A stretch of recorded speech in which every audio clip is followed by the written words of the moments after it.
बहुत बहुत धन्यवाद मोहम्मद महबूब साहब। वक्फ कानून 2025 को वापस कराने के लिए हम सब लोग जहानाबाद की निगाह में इकट्ठा हुए हैं। इसकी सभा खुशखुशी मोहम्मद महबूब साहब है। इस मौके पर हमारे बड़े भाई और जहानाबाद के माननीय विधायक सुदय यादव जी यहाँ मौजूद हैं। इस मौके पर हमारे अकलियत सेल के जिला अध्यक्ष मोहम्मद फतह खान साहब यहाँ हैं। इस मौके पर हमारे गार्जियन CPI-ML के कॉमरेड रामधार जी यहाँ हैं। CPI के यहाँ पर तारिक फता साहब हैं और हमारे गुरु जिन्होंने हमें LLB की तालीम दी प्रोफेसर इजाज साहब यहाँ पर। आप मेरे लिए प्रोफेसर है क्योंकि हमने आपसे पढ़ा है। तो ये तमाम लोग यहाँ पर इकट्ठा है। बहुत सारे इस पूरा सम्मानित मंच है। सभी लोग आज इस आंदोलन की शुरुआत जहानाबाद की धरती से हुई है और मुझे यकीन है कि ये जो लड़ाई शुरू हुई है, ये वक्फ संशोधन जो कानून आया है, ये वापस करा करके ही पीछे लौटेगा, ये मुझे यकीन है। मुझे यकीन है कि वक्फ कानून जो इन्होंने 14 अप्रैल को इस तरह का कानून इन्होंने जो पास कराया 2025 में, ये लिटमस टेस्ट पहले से आपसे कर रहे थे। चाहे वो मॉब लिंचिंग का मामला हो, अखलाक जुनैद पहलू खान का मामला हो, इस देश में एक ऐसा वातावरण बनाया जा रहा था कि इस देश में मुसलमान इस देश का दुश्मन है, मुसलमान इस देश का दोयम दर्जे का नागरिक है। 2014 के बाद ऐसा दृश्य पूरे देश में बनाया गया, लेकिन उनको बताना चाहते हैं कि मुसलमानों का परीक्षा लेना है तो जाके जालियांवाला बाग के इतिहास को पढ़ लो। जालियांवाला बाग में हजारों लोग जनरल डायर के आदेश पर मारे गए और जनरल डायर ने रात में प्रेस कॉन्फ्रेंस किया और उसने कहा कि भाई हिंदुओं को छोड़ करके मुसलमान भाग गए। लेकिन जब पोस्टमार्टम कराया गया तो 784 मुसलमानों की बॉडियां मिली और जब पोस्टमार्टम रिपोर्ट आया तो किसी ने पीठ पे गोली नहीं खाई थी, सभी लोग सीने पे गोली खाए थे। ये है भारत का।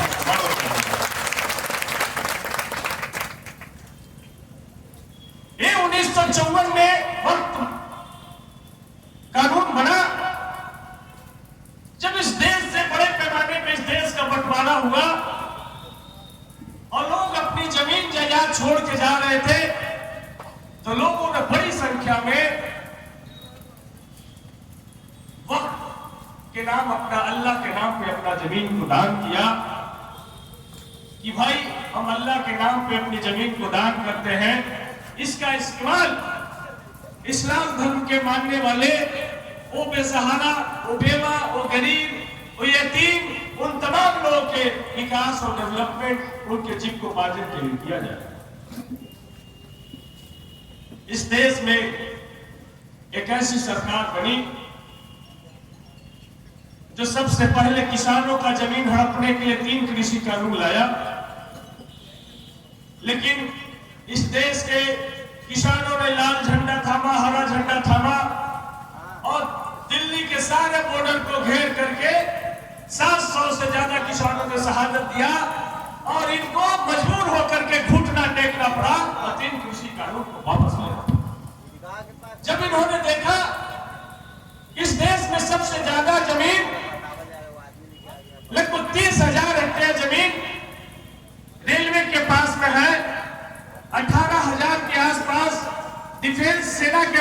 जमीन है, और तीसरी सबसे बड़ी संख्या जमीनों की वो वक्त के पास में है। लगभग 9 लाख एकड़ जमीन वक्त के पास में।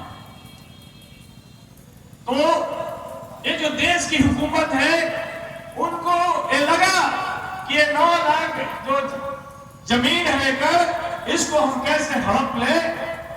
इसके लिए इस तरह का कानून अपने दोस्त मित्रों को जो लाभ पहुंचा सके, जो प्राइम लोकेशन पे यदि ये जमीन है, ये ईदगाह है, वक्फ की जमीन है, ये ईदगाह को कैसे हड़प ले और यहाँ पर अडानी का मॉल कैसे खड़ा कर सके, इसलिए इस तरह का संशोधन कानून लेकर के आए। हम आपको स्पष्ट रूप से बताना चाहते हैं कि इसी तरीके का कानून बौद्ध धर्म के मानने वाले अल्पसंख्यक भाइयों के लिए बीटीएमसी एक्ट 1949 बना करके इस देश में पहले से चलाया जा रहा है। उस कानून के तहत महाबोधि महाविहार, जहां पे गौतम बुद्ध ने ज्ञान प्राप्त किया, पूरी दुनिया में एक ही जगह है जो बोध गया में स्थित है, महाबोधि महाविहार। उसके प्रबंधन के लिए बीटी एक्ट बनाया गया और उस बीटी एक्ट में रखा गया कि 4 उसमें बौद्ध धर्म के मानने वाले होंगे, 4 हिंदू धर्म के मानने वाले लोग होंगे, और 9वां व्यक्ति जो होगा मेंबर, वो उस जिले का जिला पदाधिकारी होगा। यदि वो हिंदू होगा तो उस कमेटी का अध्यक्ष होगा, यदि वो हिंदू नहीं होगा तो जो उनके अधीनस्थ जो हिंदू होंगे वो उनके अध्यक्ष होंगे। तो 5 हिंदू 4 बौद्ध, उनकी भी लड़ाई लगातार चल रही है। तो भाई किसी का धर्म में आप कैसे हस्तक्षेप करते हैं? जब बाबा साहब भीमराव अम्बेडकर ने आईन को लिखते समय ये साफ साफ कहा कि आर्टिकल 25 से लेकर आर्टिकल 28 प्रत्येक व्यक्ति को धार्मिक स्वतंत्रता का अधिकार देता है। आर्टिकल 26 कहता है कि प्रत्येक व्यक्ति को अपना धर्म का प्रचार प्रसार और उसके धर्म का संरक्षण का प्रबंधन का अधिकार है। तो फिर ये बौद्धों को इस्लामों को क्यों नहीं? हमने बिहार विधानसभा में बातें कही, यदि बीटी एक्ट को आप खत्म नहीं कर सकते हैं, वक्त संशोधन में बदलाव करके जो आप हिंदुओं को उसमें प्रवेश दिलाए हैं, तो क्या सिर्फ ये इस्लाम और बौद्ध धर्म के लिए लागू होना चाहिए महोदय? यदि लागू होना चाहिए तो अयोध्या के राम मंदिर में भी इस्लाम धर्म के मानने वाले को मेंबर बनाओ, बौद्ध धर्म के मानने वाले को मेंबर बनाओ। जब आर्टिकल 14 कहता है कि प्रत्येक नागरिक संविधान के समक्ष बराबर है, एवरीवन इक्वल बिफोर लॉ, तो फिर इस तरीके का भेदभाव इस देश के नागरिकों के साथ में क्यों कर रहे हैं? जब आर्टिकल 14 कहता है कि किसी के धर्म जाति लिंग के आधार पर हम भेदभाव नहीं कर सकते हैं, तो फिर इस देश में कपड़े से लोगों को आप कैसे पहचानते हैं? हम आपसे पूछना चाहते हैं नरेंद्र मोदी, तो ये देश बड़े मुश्किल दौर में, और जो बाहर में खड़ा होकर के जो तमाशा देख रहे हो, उनके लिए अभी बहुत अच्छा महबूब साहब ने एक शेर सुनाया, लेकिन राहत इंदौरी साहब ने बहुत सरल भाषा में कहा कि लगे कि आग तो आएगी कई घर जलने, यहाँ पे सिर्फ मेरा मकान थोड़ू है, सभी का खून शामिल है इस देश की मिट्टी में, किसी का बाप का हिंदुस्तान थोड़ा।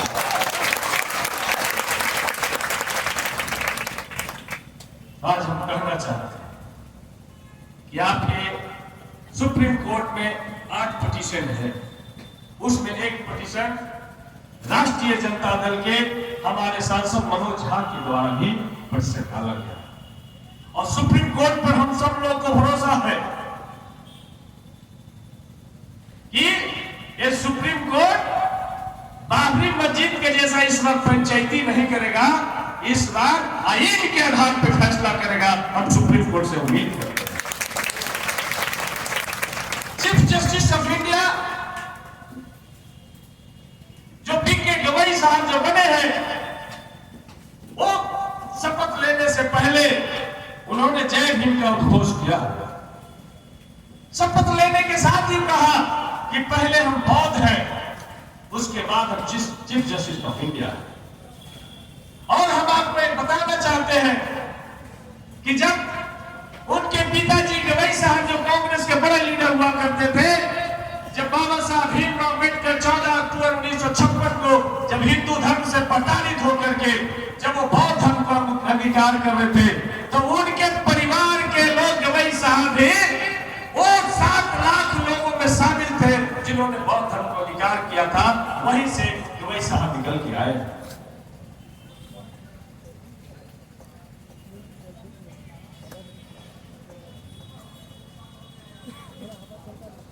दूसरी बात हम आपको एक बताना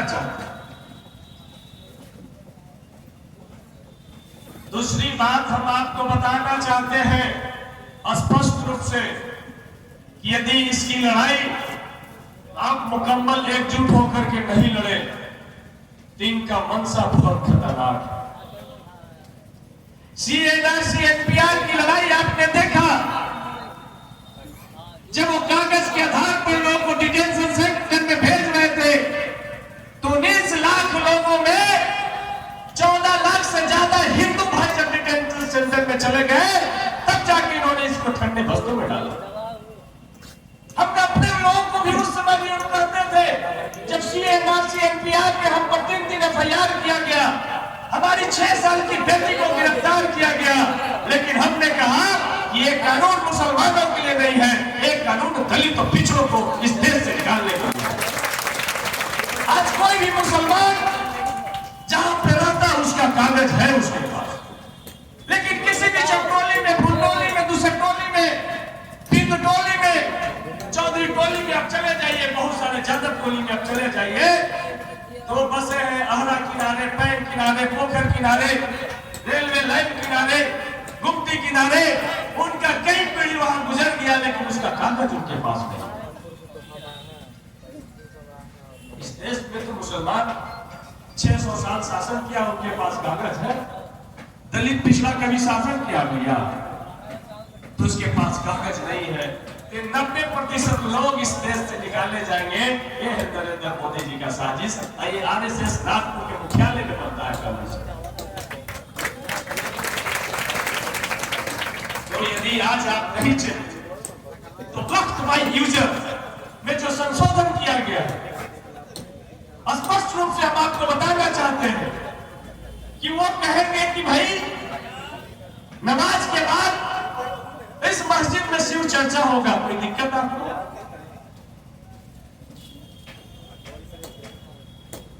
भाई नमाज तो आप 10 मिनट पढ़ते हैं, बाकी तो मस्जिद खाली रहता है।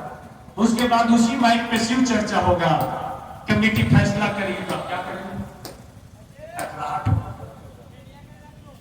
उसी कब्रिस्तान में एक तरफ कहा जाएगा कि भाई इसी कब्रिस्तान में हिंदू के भी लाशें जलेंगे, आपको क्या दिक्कत?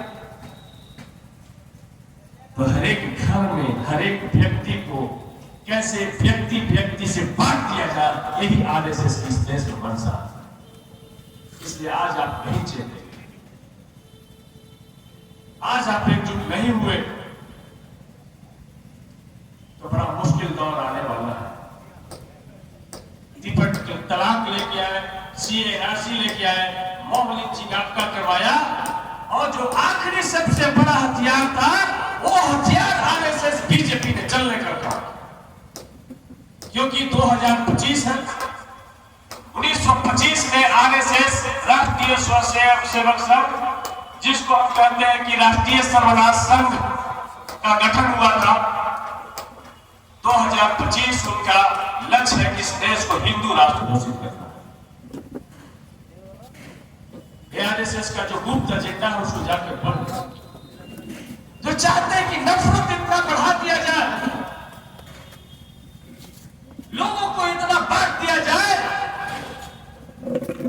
कि लोग सड़क पे कत्लेआम करने लगे, और जब कत्लेआम करने लगे तो फिर सरकार हस्तक्षेप करे और घोषित करे कि राष्ट्र हिंदू राष्ट्र रहेगा, क्योंकि हिंदुओं ने मांग किया।